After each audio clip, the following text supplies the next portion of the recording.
বায়তুল মাকদিস মুসলমানদের হাতে ছিল, বায়তুল মাকদিস মুসলমানদের নিয়ন্ত্রণে ছিল। মধ্যখানে খ্রিস্টানরা আবার দখল করেছিল। দখল করে কতদিন রেখেছিল? আল ওয়াসাতিয়া, এনজয় দ্য কোরআনিক মেসেজ। আপনাদেরকে একটা হিসাব দেই, তাহলে যুবকরা বুঝতে পারবেন। বায়তুল মাকদিস বিজয় করেছিলেন হযরত আমর ইবনুল আস রাদিয়াল্লাহু তাআলা আনহু। আমি তার মাকবারা জিয়ারত করে আসছি। তিনি যখন বায়তুল মাকদিস বিজয় করলেন, মুসলমানদের খলিফা তখন ছিলেন আমিরুল মুমিনিন হযরত ওমর ইবনুল খাত্তাব রাদিয়াল্লাহু তাআলা আনহু, যার উপাধি ছিল আল ফারুক, যিনি ইসলাম গ্রহণ করার পর হক এবং বাতিলের ভিতর পার্থক্য হয়ে ইসলাম অনেক শক্তিশালী হয়ে গিয়েছিল এবং আল্লাহ তাআলা তার মতের পক্ষে অনেকগুলো আয়াত নাজিল করেছিলেন। ওমর ইবনুল খাত্তাব রাদিয়াল্লাহু তাআলার যুগে বায়তুল মাকদিস আমর ইবনুল আস রাদিয়াল্লাহু তাআলা বিজয় করলেন। বায়তুল মাকদিস বিজয় করার পর তিনি যখন ওমর ইবনুল খাত্তাব রাদিয়াল্লাহু তাআলার কাছে চিঠি লিখলেন, প্রথম কিবলা বিজয় হয়েছে, হযরত ওমর ইবনুল খাত্তাব রাদিয়াল্লাহু তাআলা কি করলেন? বায়তুল মাকদিস গেলেন, একদম নরমাল জীর্ণ শীর্ণ স্বাভাবিক যে পোশাক পরে, ওই পোশাক পরে গেলেন। হযরত আমিরুল মুমিনিন ওমর ইবনুল খাত্তাব রাদিয়াল্লাহু তাআলা তিনি গিয়ে দেখলেন খ্রিস্টানরা বায়তুল মাকদিস ময়লা করে রেখেছে, আবর্জনা করে রেখেছে। হযরত ওমর ইবনুল খাত্তাব নিজের জামা দিয়ে বায়তুল মাকদিসের আঙ্গিনায় নামাজ এটা পরিষ্কার করলেন, নামাজ পড়লেন। ওমর ইবনুল খাত্তাব রাদিয়াল্লাহু তাআলার যুগে যে আমরা বায়তুল মাকদিস বিজয় করেছিলাম, ধারাবাহিক 500 বছর বায়তুল মাকদিস মুসলমানদের হাতে ছিল, বায়তুল মাকদিস মুসলমানদের নিয়ন্ত্রণে ছিল। মধ্যখানে খ্রিস্টানরা আবার দখল করেছিল। দখল করে কতদিন রেখেছিল? মাত্র 90 বছর।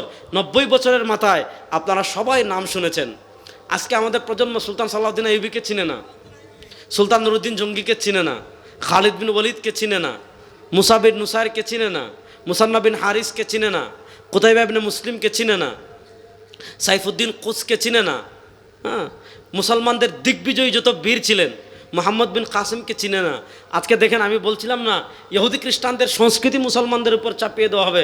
আজকের এই যে ফিরছি, হেরে জিগান আর্জেন্টিনার কয়েকটা প্লেয়ারের নাম হে বলতে পারবে, ব্রাজিলের কয়েকটা প্লেয়ারের নাম সে বলতে পারবে, বাংলাদেশের কয়েকজনের প্লেয়ারের নাম সে বলতে পারবে, কে কয়টা বিশ্বকাপ নিছে সে বলতে পারবে।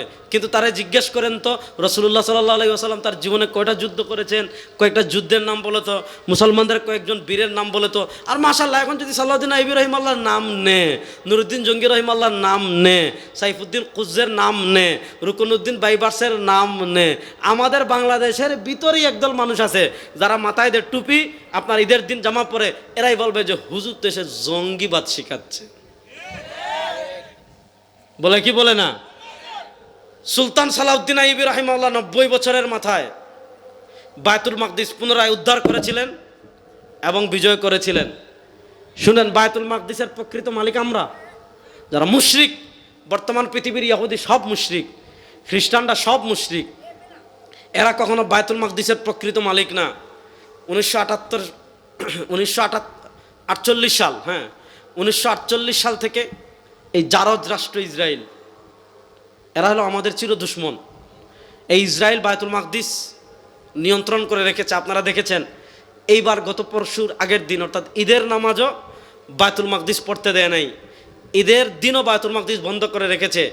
বাইরে ফিলিস্তিনি মুসলমান যখন ঈদের নামাজের জন্য দাঁড়িয়েছে, ইসরায়েলি পুলিশ তখন টিয়ার শেল ছুঁড়েছে, আপনার গুলি ছুঁড়েছে।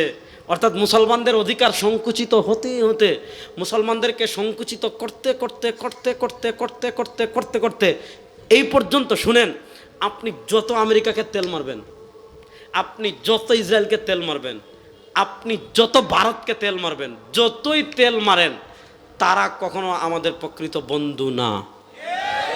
জুড়ে বলেন, তারা কখনো মুসলমানদের প্রকৃত বন্ধু।